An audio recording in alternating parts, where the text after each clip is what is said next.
संग्राम लड़ाई यहोवा की है, तुम्हारी नहीं। तुम आशीषित होने के लिए बुलाए गए हो, तुम परमेश्वर के साथ संगति करने के लिए बुलाए गए हो। आदम को परमेश्वर ने बनाया था, 950 साल उसकी उम्र थी। आपकी किडनीज जब ओरिजिनली बनाई गई थी तो इस तरह से बनाई गई थी कि 950 साल, 969, 70 साल, 1000 साल ये लगातार काम करेंगे, कभी खराब नहीं होंगे। हार्ट बनाया गया था, कभी खराब नहीं होगा। 900 साल शादी होती थी 160 साल में, 105 साल में। लेकिन बाइबल कहती है जब इंसान पाप करता गया तो परमेश्वर ने जब देखा कि इंसान शरीर ही है और ये पाप करता जा रहा है, तो परमेश्वर ने कहा अब इंसान की उम्र 120 होगी। आप नहीं जानते परमेश्वर क्या क्या लोगों का कम कर देता ऊपर से देख के, कि जब वो परमेश्वर की आज्ञाओं पे नहीं चलते।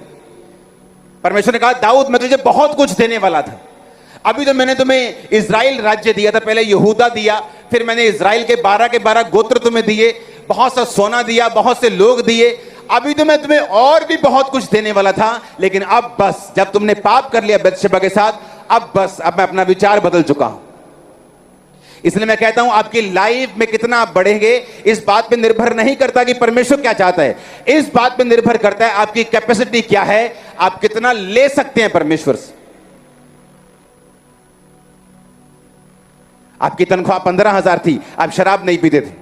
आपकी तनख्वाह 45,000 हो गई, अब थोड़ी थोड़ी वाइन पीने लगे। आप हार्ट के लिए अच्छी होती है थोड़ी थोड़ी।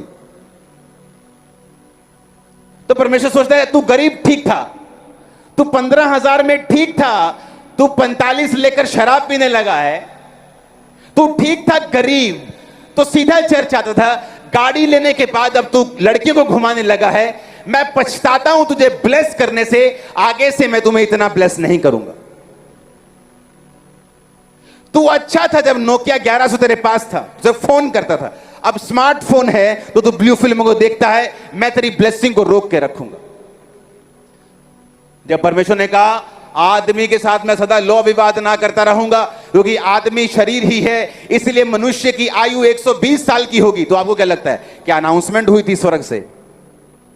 ये अनाउंसमेंट हो रही है कि भाई साहब तुम्हारी उम्र 120 होगी। अब परमेश्वर ने दिल में सोचा अपने, या स्वर्गदूतों से बात की होगी। लेकिन जो लोग धरती पे एंजॉय कर रहे थे उन्हें यह बात नहीं मालूम थी। आज वही हाल लोगों का है, उन्हें मालूम नहीं कहां से वो कट हो रहे हैं, किधर से। आप स्टोरी सुनो लोगों की। मैं बड़ा आशीषित था, सन 1980 में मेरी बड़ी सेवकाई थी, सन 1995 में मेरा बड़ा बिजनेस था। उसके बाद क्या हुआ? परमेश्वर आपको टेम्परेरी आशीष नहीं देता। आप अपने बच्चों को एक दिन अमीर और एक दिन गरीब नहीं रखना चाहते। आप चाहते आपके बच्चे सदा आशीषित रहें। परमेश्वर चाहता आपकी लाइफ, आपके पूरी फैमिली हमेशा ब्लेस्ड रहे। लेकिन वो इंसान की करतूतें हैं जो परमेश्वर आसमान से सोचता है कि अब इसकी ब्लेसिंग को मैं कम करूंगा। अपनी कैपेसिटी बढ़ाओ। कैसे? खुदा ने जो दिया। आप साइकिल पे थे, आप चर्च में आए पवित्रताई में चलते हुए, अब गाड़ी ले ली आपने, अब 2 रूहों को आप लेके आते हो चर्च में। खुदा कहता है मैं तुम्हें और दूंगा। तुम बीमार थे तो चर्च में आते थे, अब तुम हील होके 10 लोगों को लेके आ रहे हो। खुदा सोचता है मैं तुम्हें और बरकत दूंगा। दाऊद के बारे में उसने सोच के रखा हुआ था, कहता दाऊद मैंने सोच के रखा था मैं तुम्हें और भी बहुत सी ब्लेसिंग दूंगा, क्योंकि तू मेरे दिल के अनुसार चलने वाला था। लेकिन जब से तूने ये पाप किया है, मैंने अपना विचार त्याग दिया है। अब जो है तेरे पास बस यहां स्टॉप कर दूंगा। और परमेश्वर तो बदलता नहीं। वो दाऊद के बारे में वही सोचता था, नूह के टाइम में लोगों के बारे में वही सोचता था।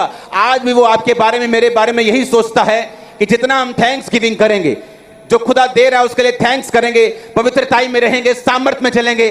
जो डेडिकेशन पहले दिन आपकी थी, पहले साल आपकी थी, अगर उसी डेडिकेशन से आप चलेंगे तो अब यहां तक आप पहुंच गए हो, आगे कहां जाओगे? इन जीसस नेम आप देशों को हैरान कर दोगे। मैं आपको सच कह रहा हूं।